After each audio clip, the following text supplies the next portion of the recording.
kita sapa dulu narasumber kita, Ibu Cynthia. Selamat malam, Ibu. Selamat malam, Pak. Apa Halo. kabar? Luar Shalom. biasa. Ya, puji Tuhan. Puji Tuhan. Ya, terima kasih Ibu Cynthia sudah hadir pada malam hari ini, dan teman-teman yang hadir di link ini ingin mendengarkan apa yang telah Tuhan Yesus kerjakan di dalam kehidupan Ibu, ya. Nah, tentunya dimulai dulu dengan apa yang menjadi iman Ibu sebelumnya. Ibu bisa menceritakan latar belakang bagaimana kegiatan Ibu dan pengajaran atau doktrin yang Ibu terima sewaktu masih di iman yang berbeda. Oke, Bu, Ibu bisa silakan cerita kepada kami bagaimana dulu kegiatan Ibu di dalam keagamaan yang sebelumnya, di dalam iman yang sebelumnya. Iya, saya lahir di Dumai, di Kota Riau, yang mayoritas pasti Muslim ya, Pak ya. Iya. Nah, waktu saya masih kecil, saya tinggal bersama kakek nenek karena ayah saya meninggal waktu saya umur 2 tahun, Pak. Dan adik saya umur 3 bulan pada waktu itu. Dan mama masih muda banget, umur 23, jadi janda ya. Sehingga bapak meninggal, akhirnya kami tinggal bersama kakek nenek dan para adik-adik mama. Pada waktu itu ada 4 keluarga besar ya, Pak. Nah, kakek nenek saya Muslimnya juga, beliau juga termasuk taat lah ya, taat gitu, Pak. Ya, saya tinggal bersama beliau, mama sebagai orang yang berjuang untuk membesarkan kami dengan berjualan kue gitu, Pak. Pada waktu itu saya masih kecil ya, dan di saat saya umur, ini saya singkat cerita, saya umur 6 tahun atau 7 tahun gitu, saya dididik secara ya Muslim lah pasti ya Pak, karena semuanya kan kami Muslim ya. Jadi harus belajar ngaji. Pada waktu itu namanya apa ya? Saya lupa nama untuk sekolah anak-anak itu PAUD apa? Sekarang namanya PAUD, tapi dulu saya lupa, Pak. Nah, saya belajar ngaji, belajar sholat, dan belajar puasa dari kecil, Pak. Dari umur 6, kebanyakan anak-anak itu sudah 6, 7 gitu, 8 gitu udah diajarkan puasa ya, Pak ya. Kami sudah berpuasa dalam saat umur seperti itu. Nah, saya waktu umur 7 tahun lah mungkin ya, saya pernah jadi asisten guru ngaji, Bapak. Bukan guru ngaji ya, Pak ya, salah, asisten ya. Oh, asisten, ya. Iya, ngajarin teman bagaimana belajar dengan tajwid yang benar. Untuk membaca ayat Al-Qur'an itu harus tahu tajwid ya, Pak. Dan itu harus benar gitu cara membacanya. Nah, saya dulu banyak hafal-hafal ayat-ayat Al-Qur'an. Itu banyak dulu ya, dulu ya. Gitu. Ya, seperti itulah Pak kehidupan saya waktu masih kecil dengan agama yang notabene Islam semua, dan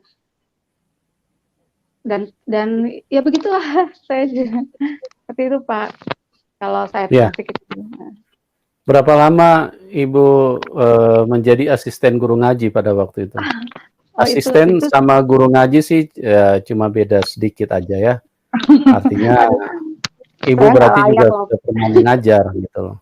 Iya. Berapa lama kegiatan pada waktu Ibu?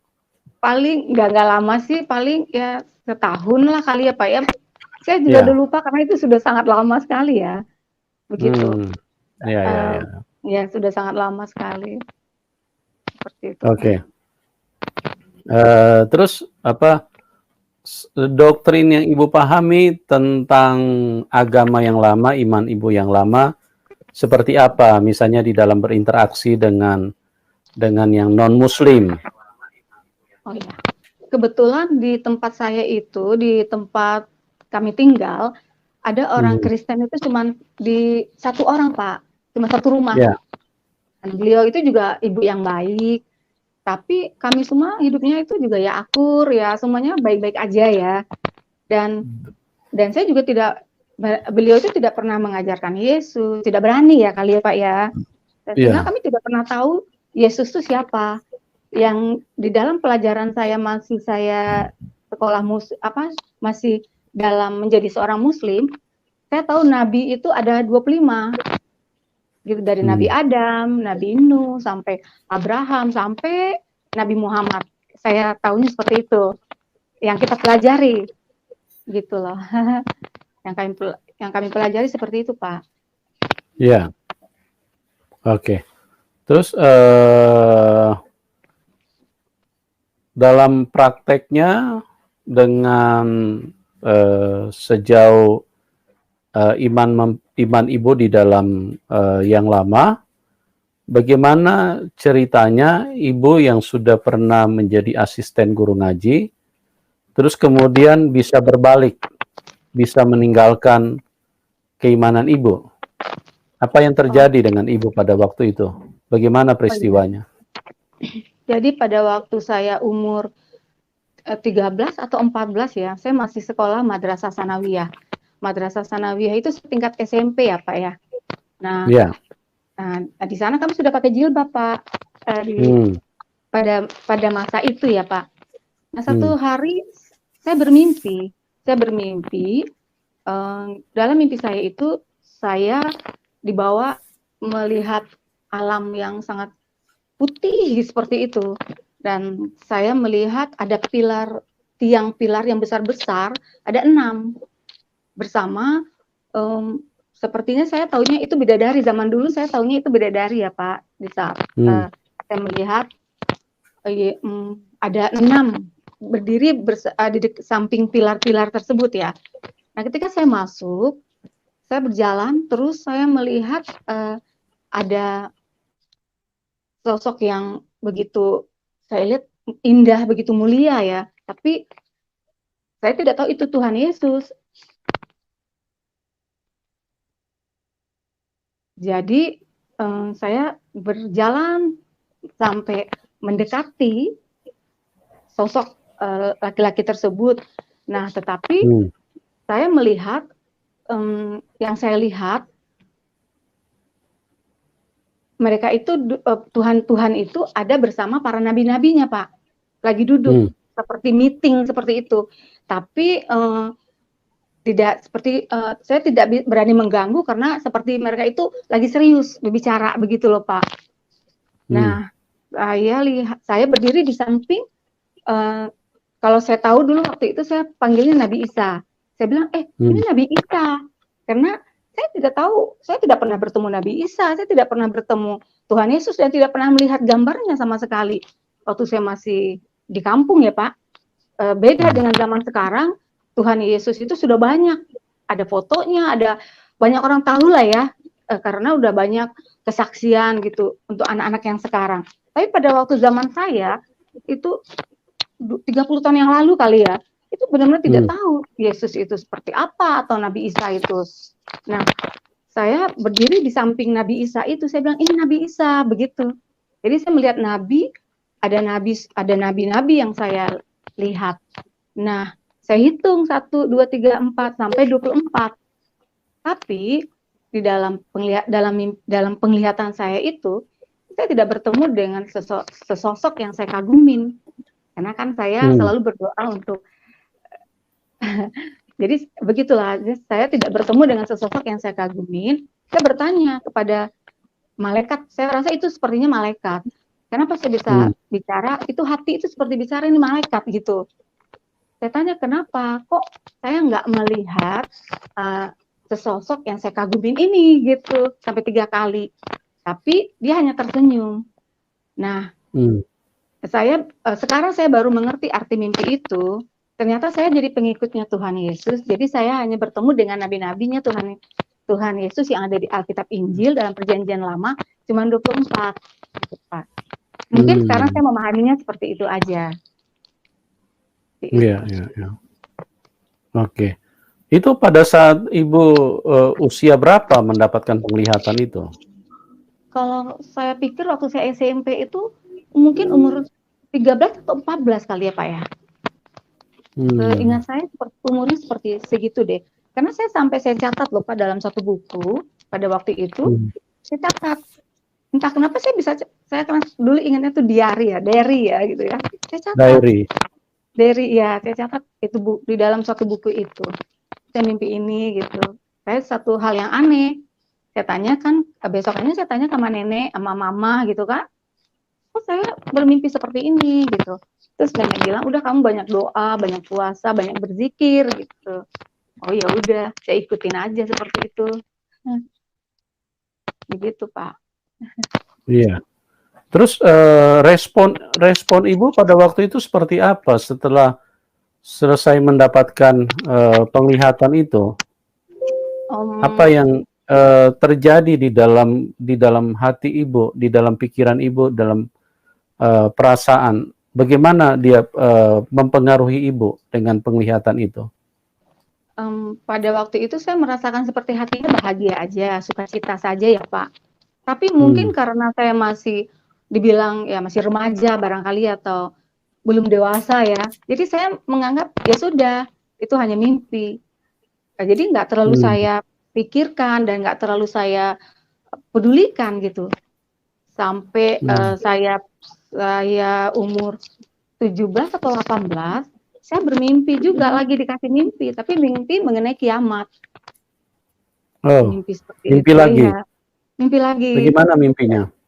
Nah, saya ada di dalam satu kapal pesiar yang besar. Nah, terus dengan ribuan orang yang ada di dalam kapal itu, dan saya berdiri. Ketika itu saya melihat saya ada di dek paling bawah ya. Pokoknya saya ini ya, seingat saya ya Pak. Jadi saya itu pakai baju putih dan beberapa orang yang bersama saya pada saat itu juga pakai baju putih dan semua tangannya tuh mengangkat begini kok Pak. Seperti orang kalau setelah saya udah percaya Yesus, ternyata itu kan menyembah ya Pak ya. Semua tangan itu mengangkat seperti ini, seperti bernyanyi gitu Pak.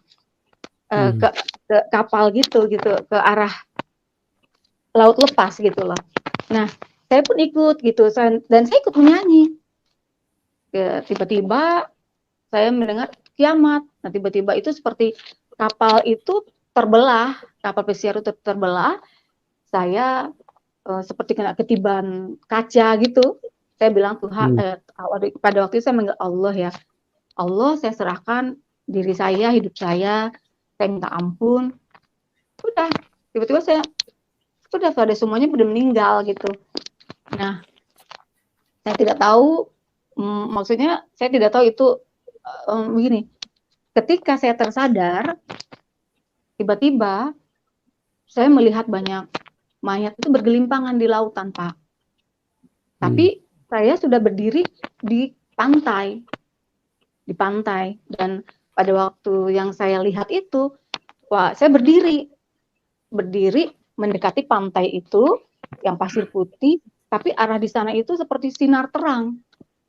Dan orang yang berdiri keluar dari air laut itu, dari lautan itu semuanya tiba-tiba pakai baju jubah putih. Dan banyak yang meninggal juga yang saya lihat. Seperti itu.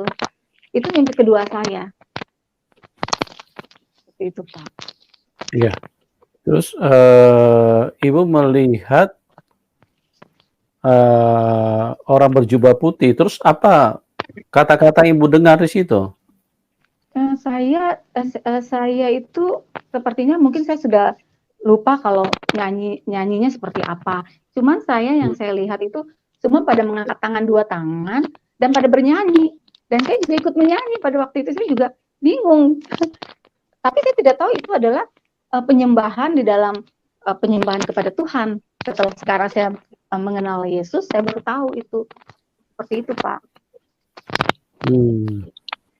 Oke.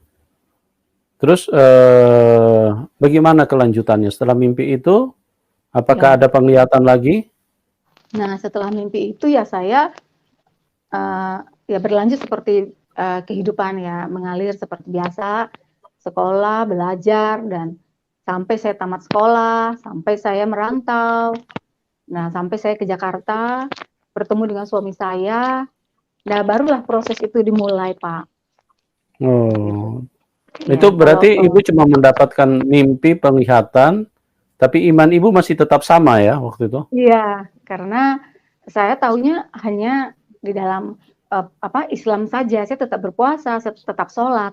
Ya, kadang-kadang sholatnya juga ini apa nggak sholat, kadang sholat seperti itu sayanya. Hmm, ya, ya, ya.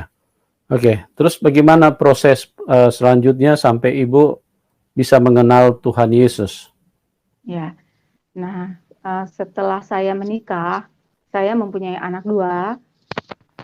Pada tahun 2008 itu saya ingat saya bulan puasa 2008 Pak. Kalau nggak salah itu Hmm, bulan Mei ya. Saya pokoknya lupa ingat ya Pak ya karena udah lama ya. Nah dalam puasa itu saya selalu berzikir, bersolat sunnah. Hampir saya lakukan itu tiap hari dalam saat saya puasa.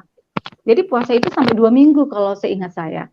Nah hmm, saat saya berpuasa 2 minggu, saya berzikir, sholat sunnah sampai dari jam 3 pagi sampai sampai sahur ya, sahur sampai imsak, dan jam 6 itu saya sampai berdoa dan berdoa. Nah, satu hari saya tertidur di sajadah. Saya bermimpi lagi. Mimpi saya itu saya bertemu lagi dengan malaikat yang sama yang saya mimpikan pada waktu saya umur 13 tahun. Nah, hmm. waktu saya lagi jalan, Bagaimana Ibu bisa mengetahui itu malaikat yang sama? Ibu saya mengingat itu mukanya. mengingat, iya, badannya sama, wajahnya sama, rambutnya sama, Hmm, seperti itu. Jadi saya pikir, uh, saya berpikir itu malaikat yang sama dengan waktu saya masih kecil.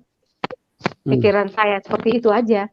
Setelah hmm, saya terbangun dari mimpi, hmm, malaikat itu bilang, ketika saya lagi jalan, dia bilang, saya tahu bahwa dan saya percaya jalan di depan itu benar dan lurus gitu. Tapi malaikatnya bilang, "Nak, kamu harus berbelok ke sana. Itu jalan yang benar." Sampai 3 kali. Tapi saya saya bingung gitu, kenapa itu jalan yang benar? Setahu saya itu jalannya yang depan yang benar seperti itu. Tapi saya patuh, saya ikutin. Nah, berapa bulan kemudian, saya punya seorang sahabat. Ternyata sahabat saya ini suka mendoakan saya, Pak. Dia suka hmm, mendoakan saya untuk mengenal Yesus, gitu. Jadi dia bertemu dengan saya dan dia bercerita bahwa Yesus itu adalah Tuhan. Tapi kan saya taunya bahwa Yesus itu bukan Tuhan. Saya taunya hmm, Yesus itu adalah Nabi Isa. Karena di dalam, saya sempat berdebat sama dia, karena saya bilang, di dalam ajaran saya, Nabi Isa itu adalah yang sudah diangkat ke sorga. Yang disalib itu adalah Yudas, bukannya Isa. Saya bilang seperti itu. Karena saya tahu pelajaran saya seperti itu, gitu. Terus dia bilang, bila ini Tuhan bagaimana? Dia bilang. Terus saya bilang, oh gitu ya. Ya sudah, saya coba pinjam Alkitab kamu. Karena saya juga sering membaca tafsiran Al-Quran. Nah, saya pinjam Alkitabnya dia. Terus sampai di rumah saya baca. Saya cuma meminta maaf dulu kepada Allah waktu itu ya. Allah, maafkan saya ya kalau saya baca Alkitab. Saya takut dosa, saya bilang begitu. Tapi ketika saya membaca itu, saya kaget. Selai demi selai, saya membaca dari Perjanjian Lama dan Kejadian sampai sampai tentang raja-raja, sampai kepada raja-raja, uh, sampai ulangan gitu loh Pak. Saya sampai membaca sampai dengan seksama, begitu saya kaget. Karena di dalam hmm, itu, saya membaca Alkitab tentang Nabi Adam dan Nabi Nuh, Abraham, dan beberapa nabi-nabi yang lain itu sangat benar-benar detail. Berbeda dengan saya pelajari waktu saya masih di Islam, karena mungkin saya di Islam bukanlah seorang ahli tafsir ya, saya cuma hanya muslimah biasa gitu ya Pak.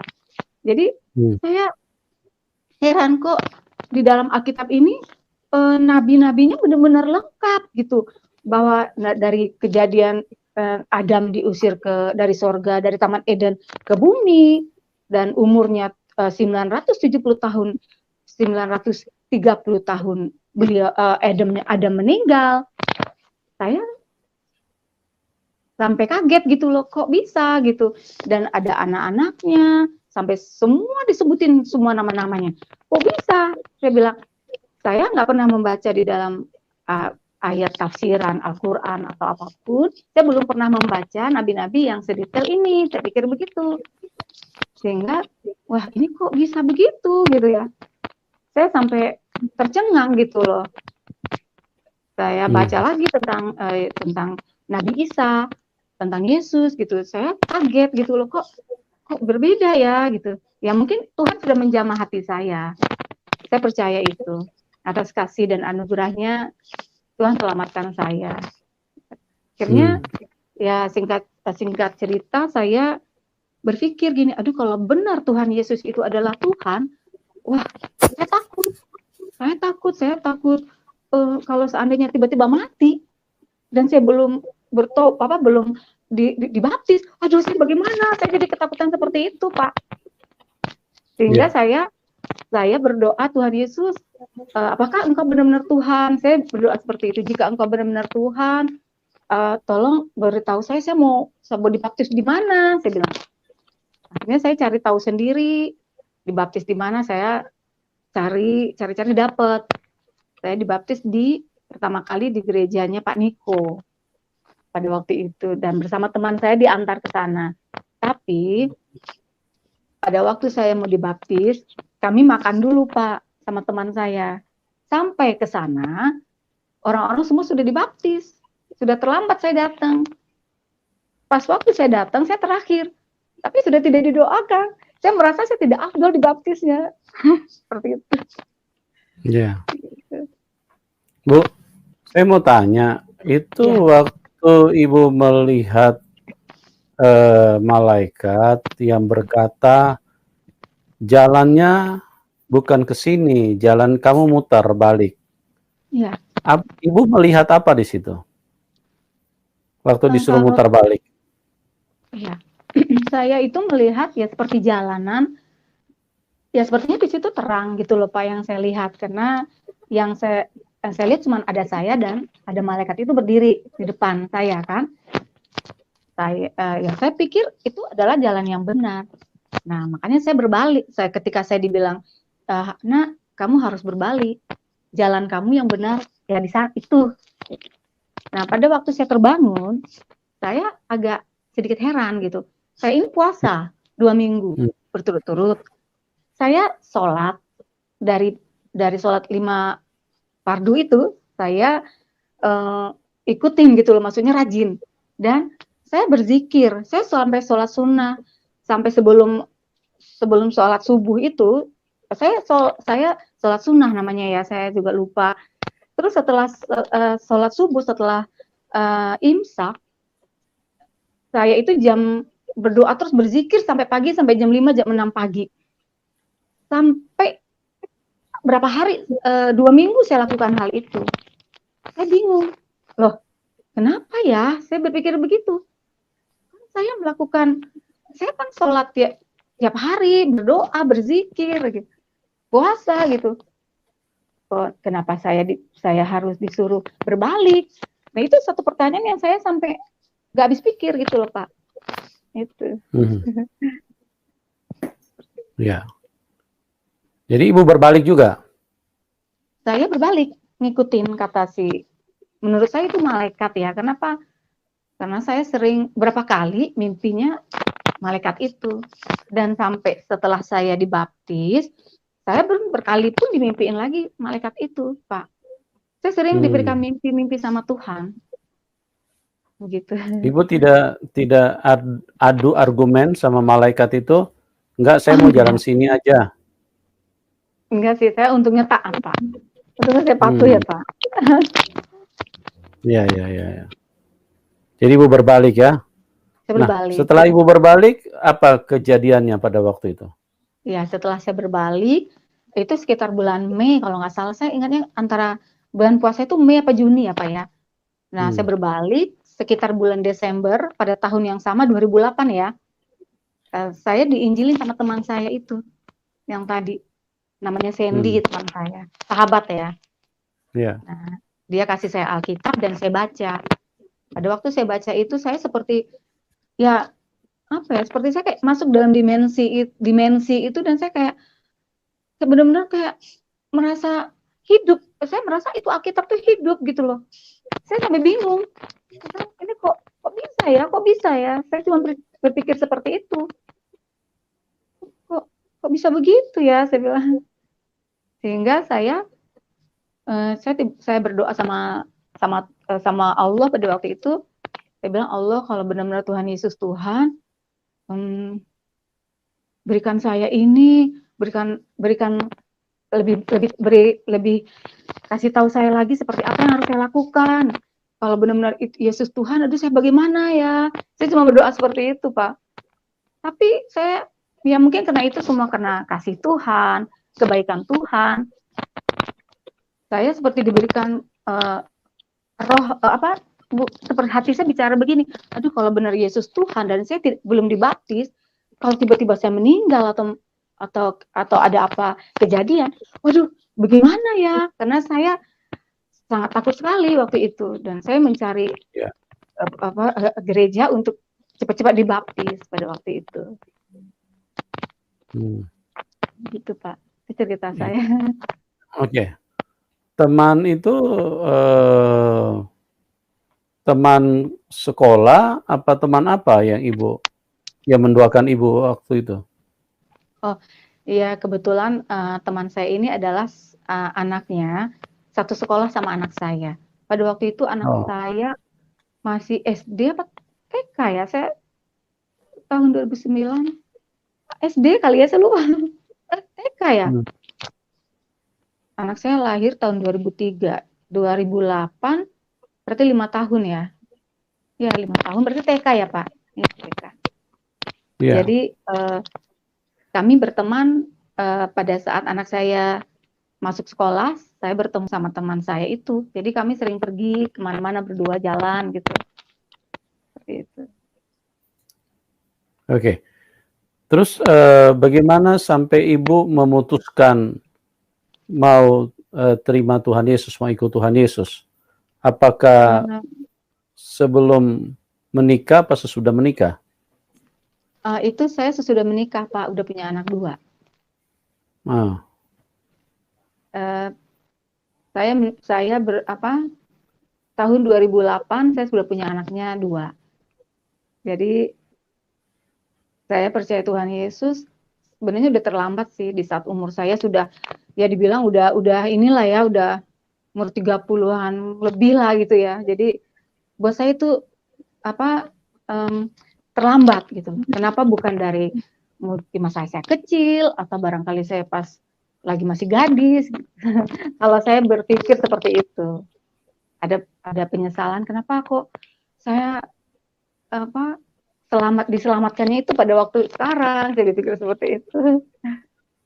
iya, oke. Terus, bagaimana reaksi suami? Ibu kan sudah menikah baru ambil keputusan untuk ikut Tuhan Yesus. Apa reaksi suami? Suami saya sih ya biasa saja Pak, bukan yang kebetulan suami saya adalah Katolik beliau ya. Hmm, Jadi ya nggak ya terserah saya mau pilih agama apa gitu, nggak terlalu hmm, yang marah gitu. Ya saya mungkin iya, sudah ini semua karena kasih karunia Tuhan yang memberikan saya itu kemudahan demi kemudahan Pak dalam mengenal Dia. Saya rasa seperti itu.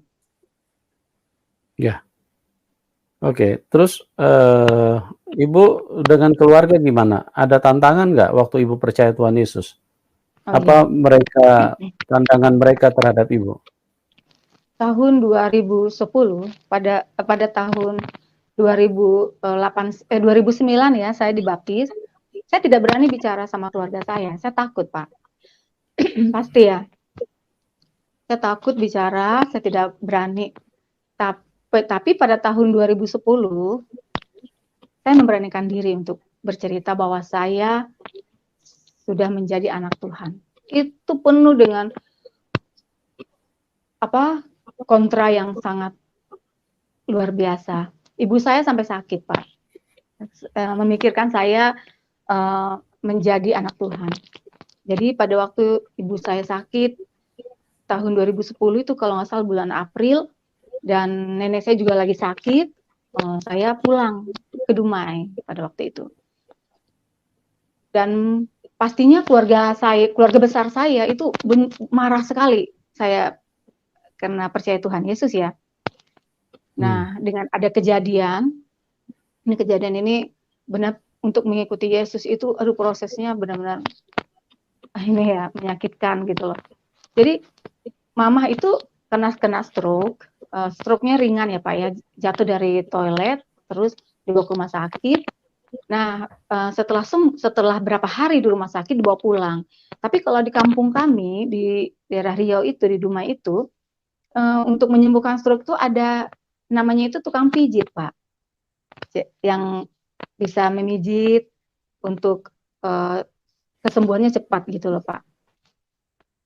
Nah, saya itu dibohongin pada waktu itu.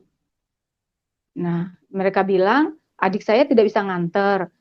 Iya, keluarga saya yang lain nggak bisa nganter. Jadi saya dipaksa untuk mengantar mama ke tempat tukang pijat itu katanya. Nah, jadi saya antarin mama sampai di tempat tukang pijat itu.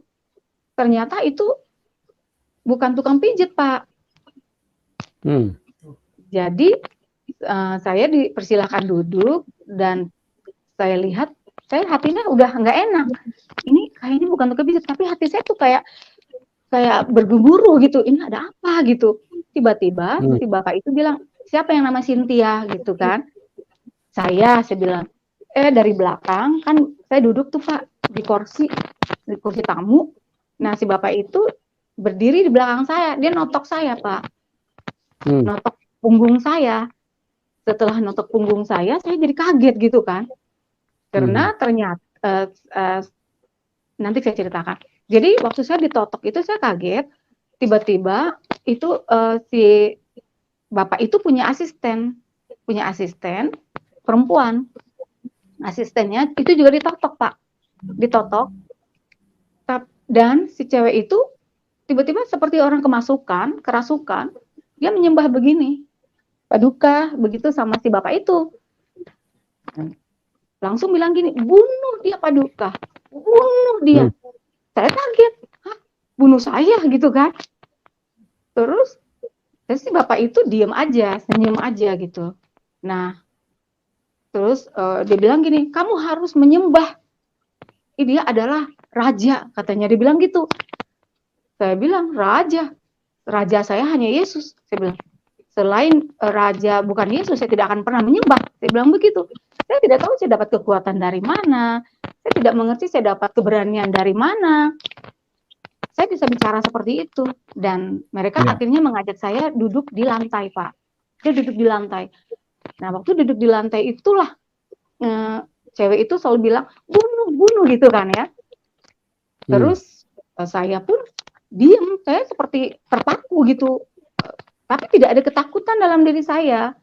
Nah, ketika si bapak itu mendekati saya dengan komat kamit yang saya tidak mengerti, tiba-tiba dia seperti mengeraung seperti harimau. Gitu ya Pak, ya ngeri lah. Pokoknya kalau saya lihat tuh saya juga takut. Padahal itu ada mama saya loh Pak. Mama saya itu juga lagi sakit, lagi baru sembuh dari sakitnya. Beliau melihat saya di situ. Nah, bapak itu tarik tangan saya, pegang tangan saya, dan ini saya itu, dia bilang saya harus mengeluarkan roh Yahudi dari tubuh kamu, katanya. Terus saya bilang, ini bukan roh Yahudi, ini adalah roh Yesus. Saya bilang gitu. Saya berani-berani, aduh, saya kalau ingat itu saya jadi takut juga sih. Gitu. Terus dia tarik tangan saya, kok kamu harus saya keluarkan rohnya, roh Yesus itu katanya, roh Yahudi itu. Dia pencet tangan saya ini, Pak, sekuat tenaga, benar-benar sekuat tenaganya dia. Tapi saya tidak, pertama saya merasakan sakit, tapi setelah itu saya tidak merasakan sakit.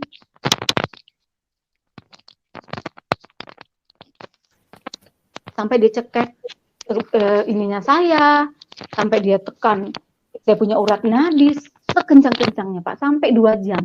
Dan itu disaksikan oleh para tetangga-tetangga yang ada pada waktu itu di situ Pak. Bahkan mereka ikut mengkamerain saya. Mereka bilang saya pantas mati pada waktu itu. Seperti itu Pak. Iya. Siapa yang bawa Ibu ke situ? Inisiatif siapa? Inisiatif saya yakin itu adalah inisiatif keluarga saya.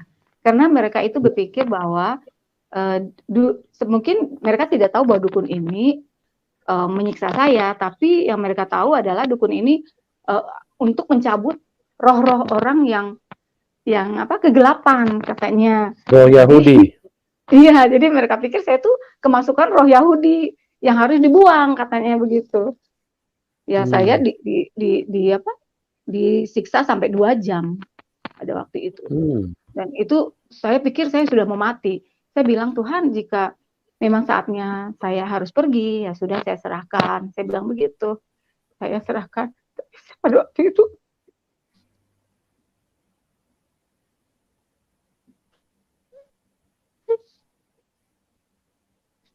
cuma ingat anak saya.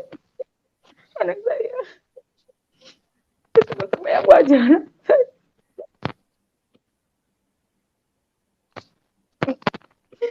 Jadi terbayang wajah anak saya. Anak saya sangat menyayangi saya sekali, Pak. Iya.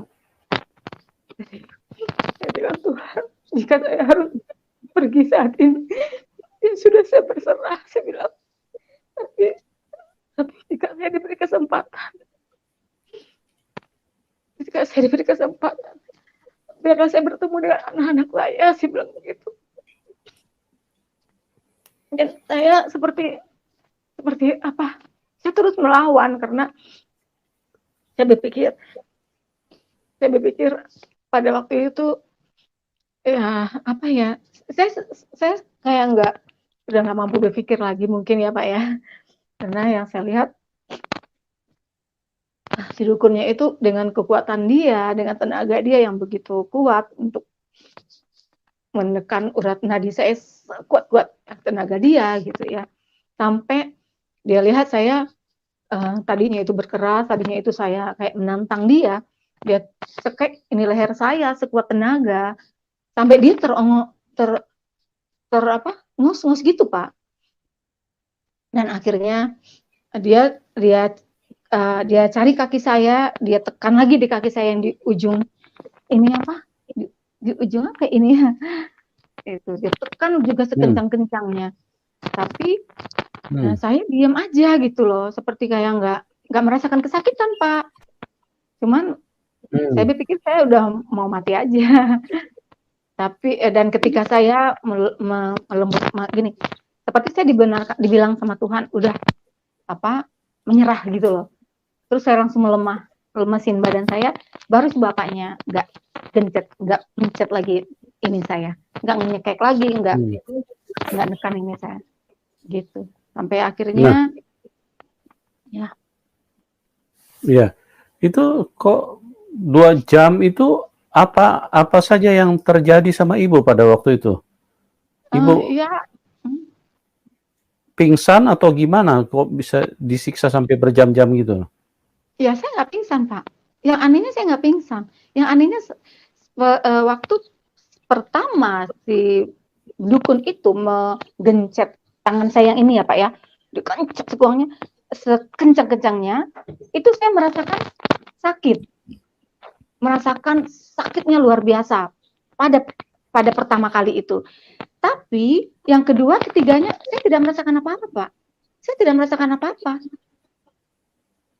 Saya sudah tidak merasakan Itu sakit. itu orang tua yang bawa apa saudara yang bawa ke tempat pijit itu? Jadi saya itu seperti dijebak, Pak.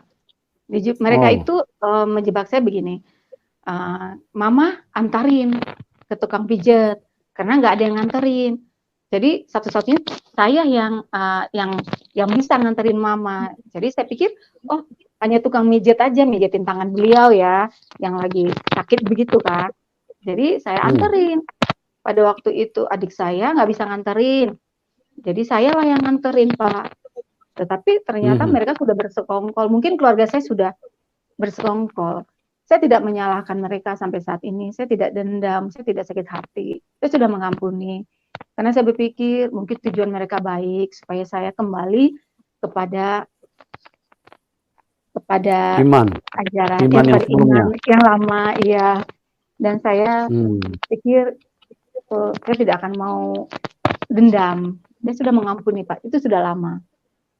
Amin. Yang lalu. Ya, itulah teman-teman bahwa mengikut Tuhan Yesus itu tidak mudah. Ya. Karena firman Tuhan Yesus itu ya dan amin. Tuhan Yesus berkata, siapa yang mau mengikut aku, ia harus pikul salib.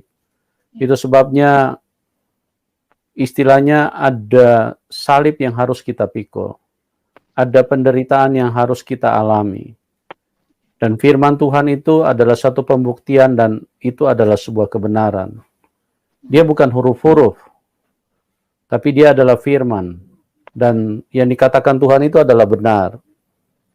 Nah, di dalam perjalanan hidup setiap orang yang percaya kepada Tuhan Yesus, otomatis, ya kalau mereka mengasihi Tuhan, mereka mencintai Tuhan, maka kuasa dunia ini akan marah.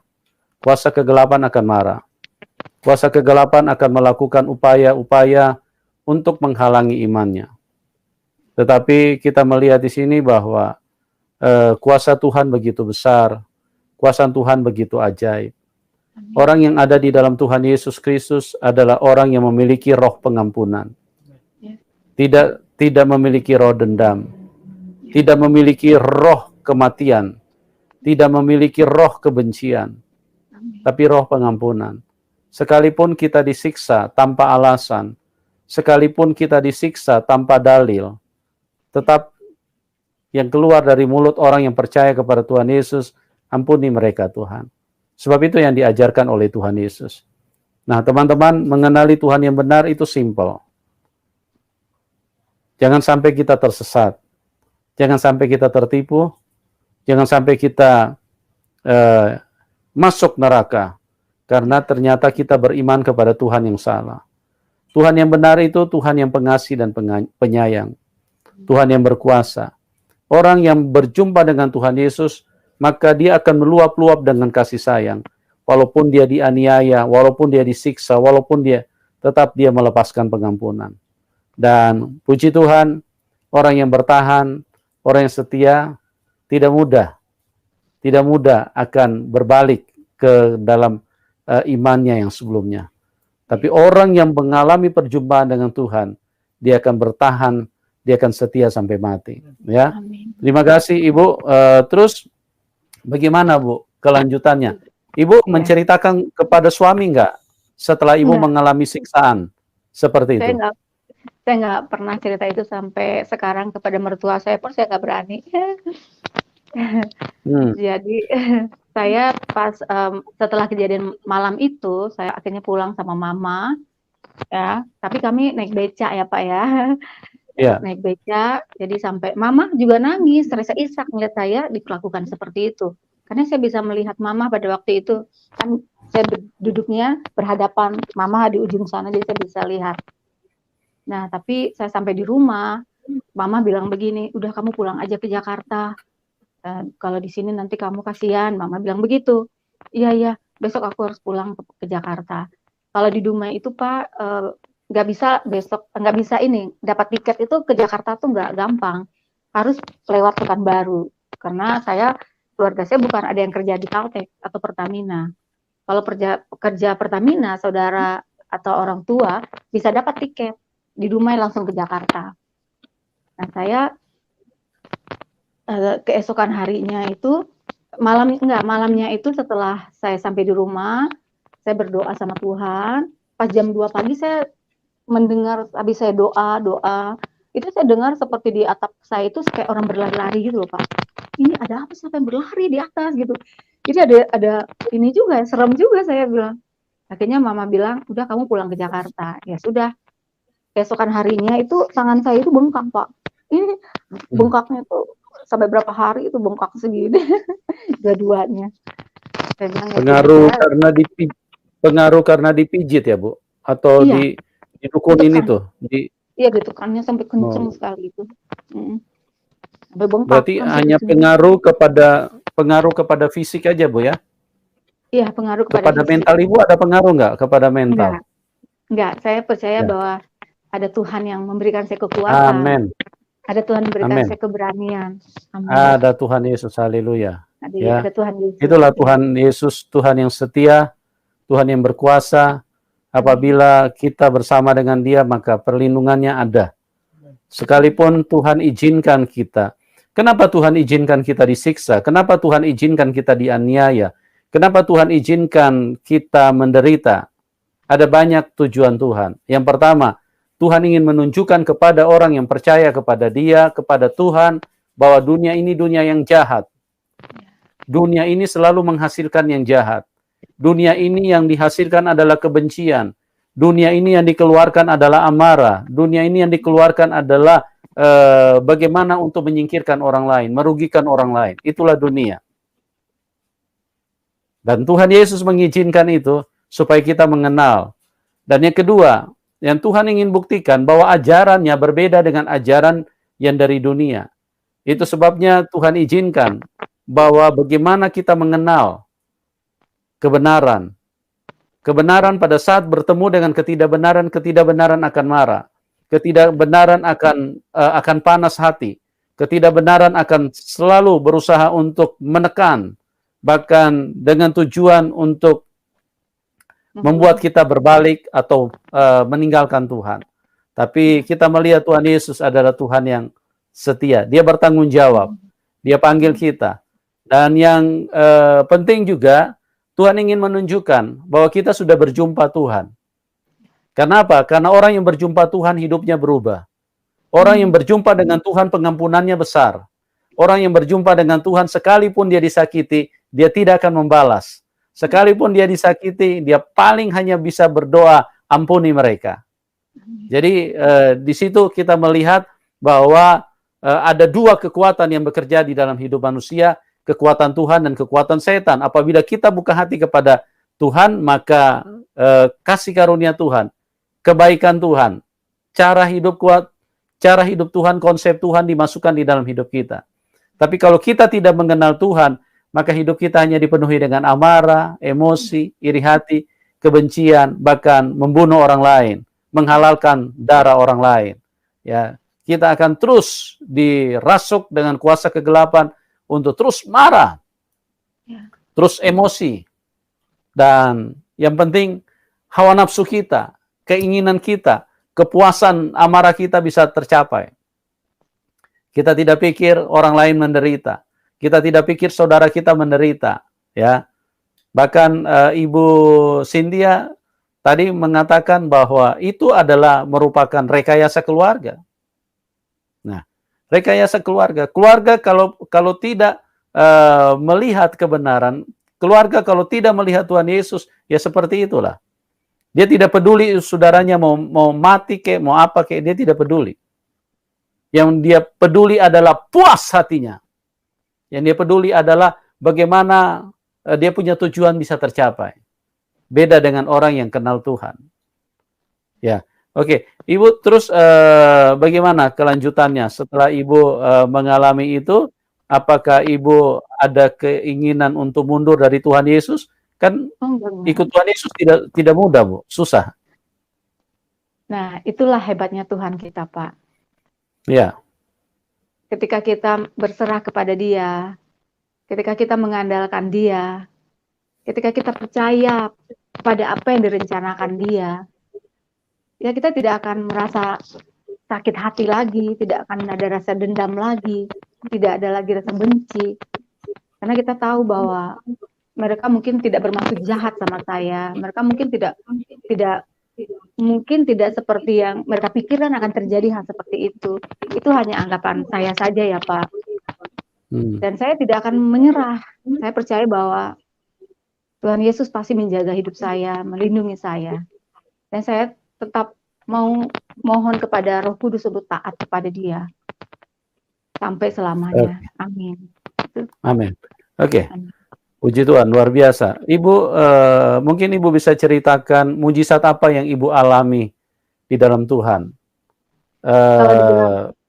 supaya bisa menguatkan. 1-2 saja, Bu. Nggak usah semua. Kalau mau semua nanti bisa 70 hari nggak selesai kesaksiannya. Iya, 1-2 saja, Bu. Mujizat apa Ibu bisa share kepada teman-teman, bisa menguatkan teman-teman yang lain, dan juga bisa membuka satu wawasan yang baru, bisa mencerahi, menerangi, supaya kita bisa mengenal bahwa Tuhan yang kita katakan Maha Kuasa itu, Dia harus bisa buat mujizat di dalam hidup kita. Karena kalau Dia tidak pernah buat mujizat, maka Dia bukan Tuhan. Iya. Silakan Ibu. 1-2 saja, Bu. Oke. Nah, saya jujur aja, Pak. Saya ini bukan sekolah yang tinggi. Saya juga tidak pintar banyak hal. Saya ibu rumah tangga biasa. Hanya ibu rumah tangga biasa. Tetapi pada tahun 2014, saya itu lagi dimimpiin Tuhan mendengar suara malaikat bernyanyi, Pak, di sorga. Begitu indah sekali. Nah, ketika saya bangun, hati saya itu rasanya bahagia sekali dan sukacita. Tetapi berapa hari kemudian, saya itu bisa menciptakan lagu yang saya tidak tahu dari mana datangnya, Pak. Saya bisa menciptakan lagu dan saya bikin lagu ini 1, 2, 3, 4. Padahal saya tidak pintar main musik. Nah, saya bikin lagu itu, saya bilang gini, Tuhan kok bisa ya saya nyanyi lagu, bisa bikin lagu begini gitu. Pada waktu itu saya belum pede, belum percaya. Tapi tahun 2018, itu tahun 2014. 2018 saya dapat lagi lagu ya Pak ya. Dapat lagu pujian penyembahan kepada Tuhan. Ada beberapa banyak saya dapat gitu, ada beberapa. Jadi saya bikin lagunya Pak. Akhirnya saya bikin lagu, bikin ke aransemen lagu, dan saya rekam gitu. Maksudnya saya jadi bikin album lagu gitu. Sampai sekarang saya jadi terheran. Kok bisa ya saya menciptakan lagu? Kok bisa ya saya bikin lagu, menyanyi dan menciptakan lagu? Dan teman-teman saya juga sampai terheran-heran juga. Buat saya itu satu mukjizat Tuhan ya Pak. Dan juga ada juga mukjizat Tuhan Tuhan kayak sepertinya memberikan saya sekarang ini kehidupan yang lebih sukacita, yang lebih bahagia. Karena mungkin 10 tahun saya mengikut Tuhan, itu air mata yang selalu keluar ya Pak ya. Sekarang ini saya lihat benar-benar perbuatan Tuhan itu sangat dasar dan baik banget sama saya dan anak-anak saya. Amin. Itu yang saya lihat. Haleluya. Luar biasa Ibu, luar biasa ya. Ibu ini orang biasa, dia tidak pernah belajar komposer, tidak pernah belajar ilmu kesenian, dia tidak pernah belajar tentang mungkin not-not angka, tapi dia bisa menciptakan lagu. Bu, bisa nyanyi Bu 1-2 lagu, 1-2 bait saja Bu. Kalau ini lagu saya aja ya Pak, boleh nggak? Ya. Boleh nggak lagu boleh. saya? Ini saya ciptakan, saya sudah share ke YouTube udah berapa bulan yang lalu Pak. Saya nyanyikan lagu saya. Tuhan, tolonglah aku. Ku tak mampu sendiri menjalani hidup ini, mengangkat beban ini. Tuhan, ku butuh Engkau. Berikanku kekuatan untuk dapat bertahan dalam menghadapi persoalan. Begitu aja Pak. Haleluya, luar biasa. Amin. Ya. Ya, Ibu diberkati Tuhan luar biasa, Ibu terus Amin. berkarya. Saya Amin. percaya bahwa mujizat demi mujizat terus hadir di dalam kehidupan Ibu Cynthia untuk memperlengkapi dan terus untuk menguatkan iman pribadi dan iman juga orang lain, karena Tuhan kita adalah Tuhan yang nyata, bukan Tuhan huruf-huruf, ya. Ya.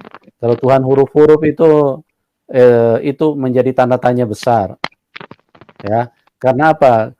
Karena kalau huruf-huruf itu adalah huruf mati, tapi dia harus menjadi mujizat di dalam hidup kita. Perkataannya, kalau dia dikatakan dia maha kuasa, dia harus melakukan mujizat di dalam hidup kita. Karena kebenarannya harus terjadi. Ya. Baru kita bisa percaya bahwa memang ini dia Tuhan. Mujizatnya ada.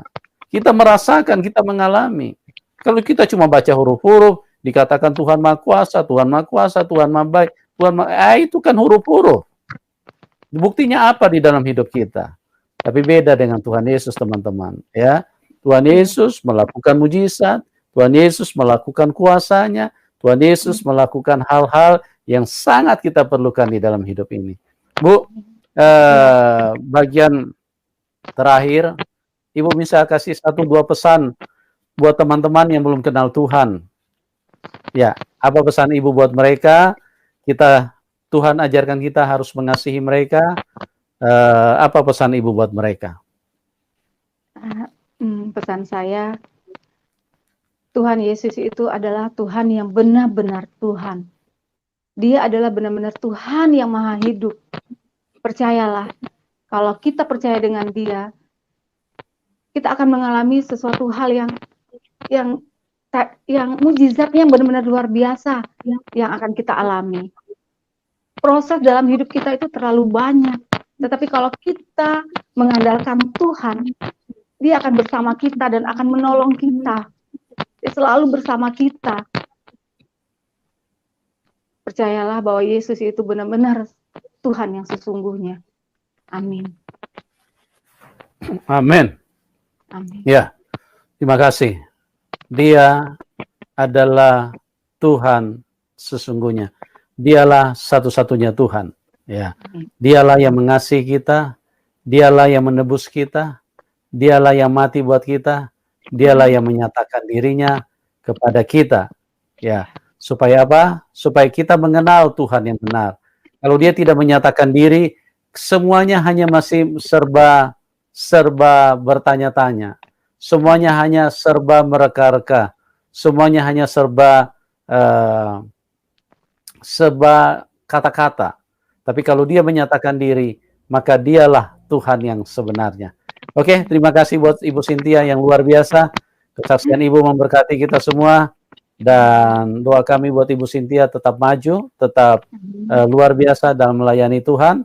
Dan bagi teman-teman juga kami doakan supaya semuanya bisa mengalami Tuhan. Bukan supaya, sekali lagi, bukan supaya orang Kristen bertambah banyak. Bukan supaya KTP orang Kristen bertambah banyak. Tujuan seperti itu adalah tujuan yang sangat tidak penting. Tidak penting, ya. Tapi tujuan doa kami buat Anda semua supaya apa? Supaya kita bisa sama-sama pulang ke surga. Karena Tuhan Yesus berkata dalam Kisah Rasul 4 ayat 12, di bawah kolong langit ini tidak ada nama lain yang olehnya manusia bisa diselamatkan kecuali di dalam nama Tuhan Yesus Kristus. Dan juga dalam Yohanes 14 ayat ke-6, tidak ada seorang pun yang bisa datang kepada Bapa kecuali melalui aku. Tidak ada seorang pun. Tidak ada seorang pun. Kalau Anda terkategori sebagai orang, maka tidak ada seorang pun yang bisa datang kepada Bapa kecuali melalui aku. Ya, Tuhan Yesus mengasihi kita tuh semua. Sampai berjumpa di program selanjutnya dan salam kemenangan. Amin.